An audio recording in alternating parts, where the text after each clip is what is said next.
Daniel, ele disse, meu Deus, eu sei que o nosso povo pecou, mas tem os nossos ancestrais, tem a aliança com Abraão, tem as promessas, tem as profecias. Deus não nos trouxe aqui para sermos destruídos. Eu, Danielzinho, não estou aqui para morrer. E como aconteceu, né?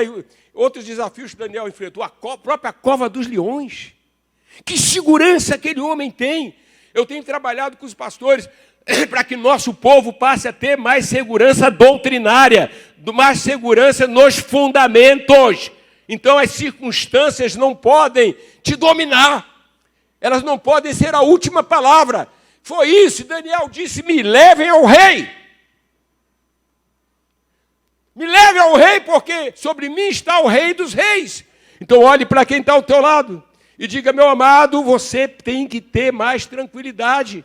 Você está se consumindo, você está se arrebentando, porque você não tem olhado para a fidelidade de Deus. E o rei aceita. O rei poderia não aceitar. Mas o rei olhou aquele menino, ele é diferente, que é um dos cativos de Judá. É um monoteísta. É um que diz que não precisa ter tantos deuses, porque não há Deus, a não ser o Deus de Abraão, de Isaac e de Jacó, o que criou céus e terra. Entra, fala. Ele pede tempo para falar com Deus. Aqui é como se você falasse assim, né?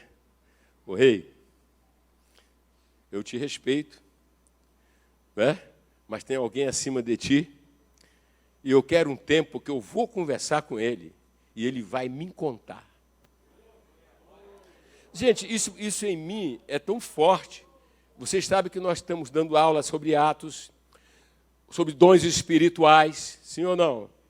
E vocês sabem que um dos dons espirituais, como é que se chama? Um dos dons é o dom da palavra de conhecimento. E a palavra de conhecimento é coisas que eu não sei e você não sabe, Deus contar para nós. Fala assim, conta para nós. Você lembra que Deus contou para Pedro a mentira de Ananias relacionada a ofertas? Coisas que nós não sabemos, mas Deus sabe. Olha para quem está ao teu lado, irmão, pega isso, irmão. Pega isso, irmão. Pega isso, irmão. Fatos que tá no conhecimento de Deus. Alguma armadilha, algum laço, Deus pode falar com a gente. Deus fala com a gente para prevenir. Nós temos um que nos previne. Se lembra lá, na época do Eliseu, quando o rei da Síria montava armadilha para pegar o rei de Israel, mas o rei de Israel escapava, o rei da Síria falou, tem um traidor. Tem alguém revelando os segredos. Aí o outro falou, não, é que lá eles têm Eliseu, e Eliseu no quarto dele, né? Ele sabe de tudo, porque Deus que estava em Eliseu contava para o rei.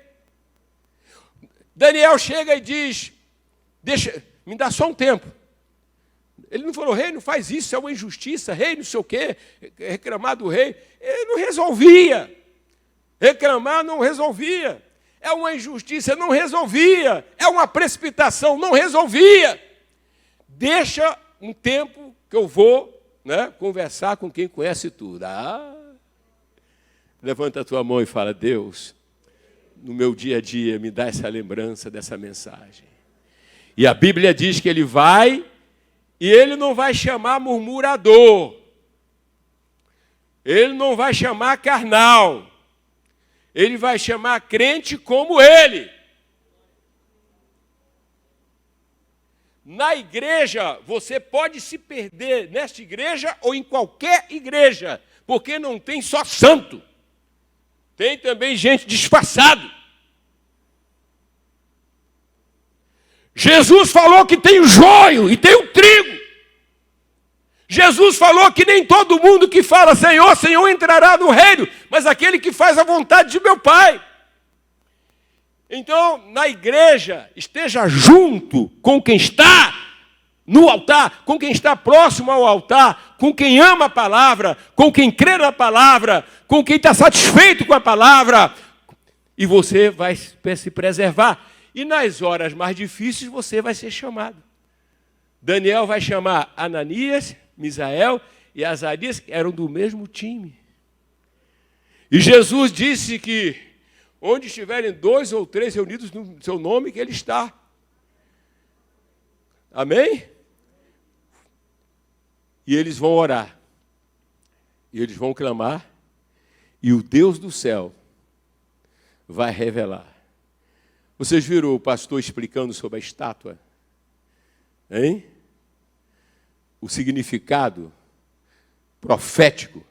Há mais de 2.000, praticamente quase 2.500, 600 anos isso aconteceu. Deus estava mostrando o que iria surgir e o que tem o controle. Agora, isso tudo veio porque havia um homem crente que se juntou com outros crentes e foram orar. Uma das maiores tragédias da igreja de hoje, falta de disposição para a oração. Um momento como esse é o momento da igreja estar de joelhos pelas nações, pelo governo, pelas autoridades, pelas famílias. Amém, amém? Como precisamos nos voltar. Aí vocês, meus amados, que foram convocados e vieram, guarda isso no coração de vocês. Exercitem cada vez mais a oração. Eu, em pregações, eu tenho dito o seguinte: qualquer preocupação que nos venha, amém? É um motivo para você estar de joelho. Vamos ser pastores que oram. Vamos ser a igreja que ora. Vamos revolucionar pela oração. Vocês vejam que não é a pregação primeiro, é a oração primeiro. Vocês vejam que eles vão para Jerusalém, e em Jerusalém primeiro eles vão orar, e depois eles vão pregar. Vocês vejam que em meio às ameaças eles vão orar, e depois eles vão pregar. Vocês vejam que quando Paulo vai a Filipos, vai procurar um lugar para a oração. Porque parece que lá não tinha sinagoga, uma série de coisas daquele lugar, né? Era uma colônia romana.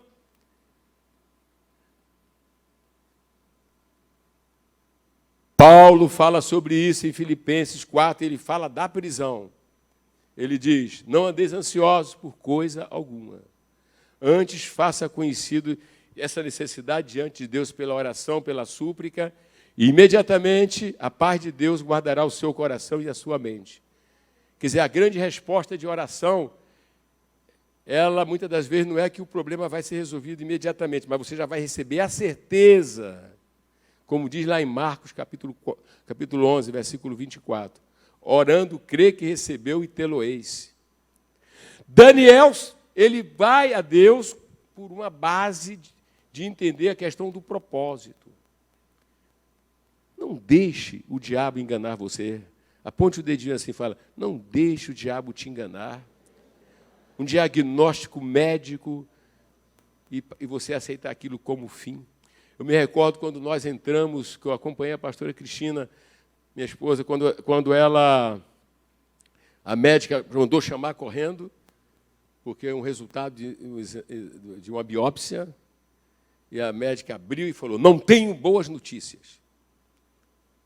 É um câncer assim, assim, assim, assim. Não é? E aí, no nosso coração, vamos fazer o quê? A Deus. E a pastora, né, enfrentou, se tornou exuberante, evangelizando para tudo que é lado. Fica de pé, que se o pessoal te ver. É um testemunho. Olha para lá. É um testemunho de um grande milagre. Vamos reagir com oração. Não vamos nos lamentar. Alguém pode lamentar da sua condição, né, social, quem sabe, falar: se fosse um bom médico, né? Se fosse, nada contra ser um bom médico. Se fosse um bom hospital, nada contra. Mas tem milhares morrendo nos bons hospitais. Os melhores médicos têm limite. Então confia em Deus. Tem gente que está, essa parte da Covid mesmo, né, pior médico ou melhor médico não resolveu. Lá em São Paulo, quando eles estavam lá fazendo lá já alguns meses, tem aquele senhor lá que ajuda lá na área técnica, o Garbardo, né? Eu vi ele falando dessa situação do aumento que houve. Ele dizia assim, ele falando assim, gente, os melhores hospitais de São Paulo, gente com os melhores planos de saúde vão morrer, porque não tem vaga, não tem leito. Que lugar especial é um templo? Que lugar especial é uma igreja, onde você aprende sobre um Deus que te ama, um Deus que você pode contar independentemente da tua condição social. Um Deus, nós não temos acesso a N autoridades, nós não temos. Gostaríamos de conversar com o pessoal do Supremo Tribunal Federal, gostaríamos de dizer algumas coisas, não é? Amém? Quem sabe Deus vai me permitir fazer isso, dizer. Mas não é assim. Sim ou não? Mas levanta a tua cabeça para o céu. Onde está o trono da graça? Onde está o lugar das decisões? Onde está o lugar das revelações?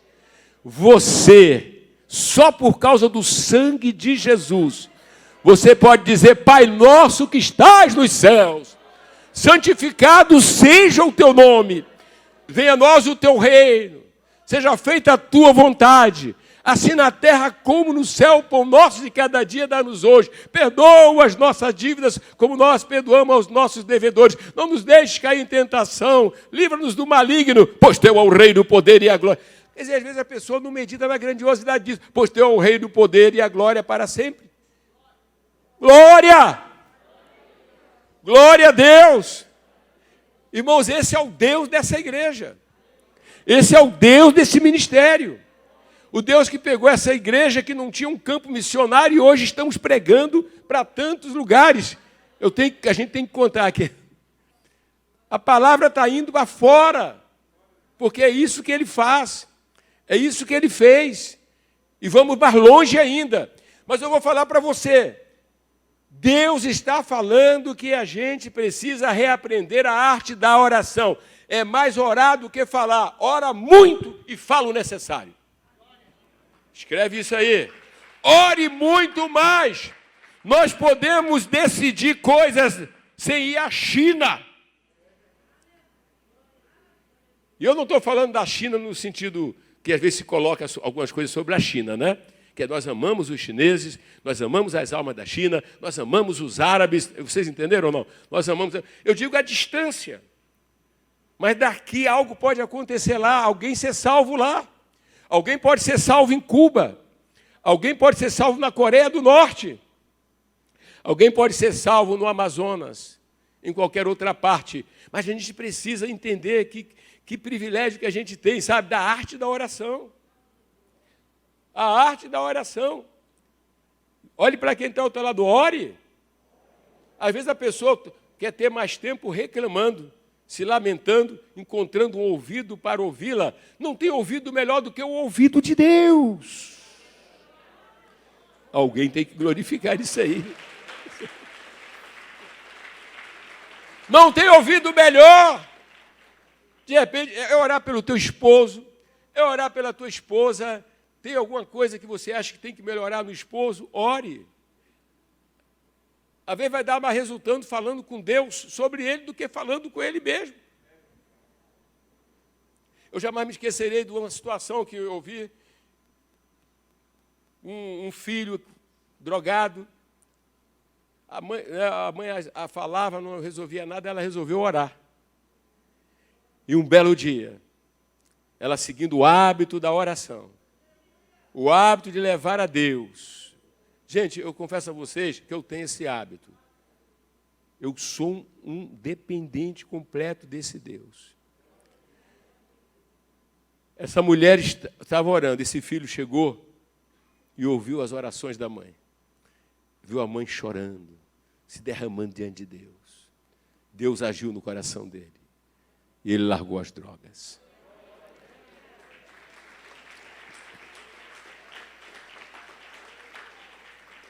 Vamos ficar de pé. Converse com quem está ao teu lado. Os os embaixadores que vieram, né? Os embaixadores que vieram para cá. Dando. Conversa aí um pouquinho assim. O que é que Deus falou no teu coração nesta manhã? Conta aí, o que é que Deus falou no teu coração nessa manhã?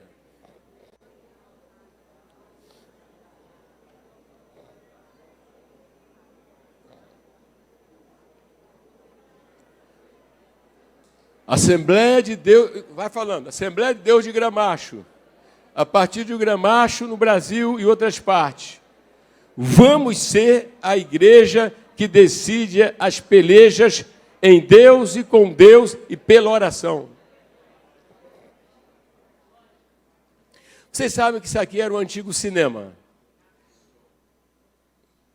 Era um depósito do Cinema Santa Rosa. E quando nós começamos a procurar um local, disseram, olha, ele não aluga.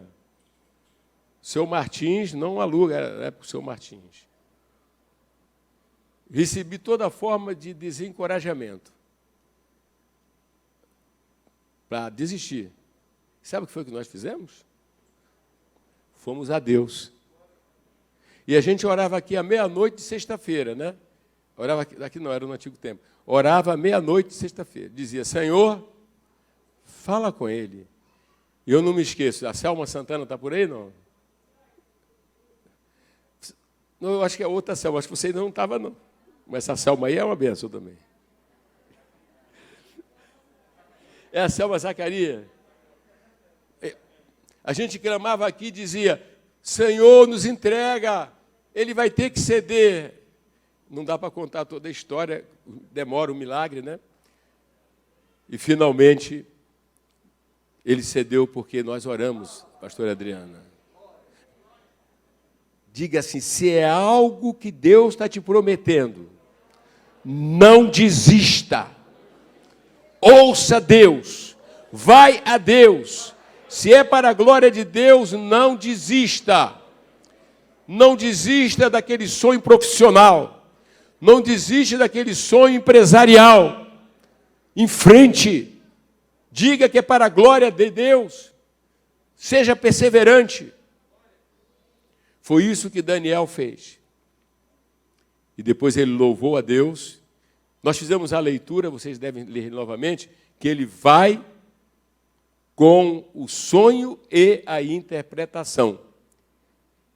E depois ele não quer se mostrar maior do que os outros sábios, não. Ele é humilde, ele diz, não, na terra não teria nenhum.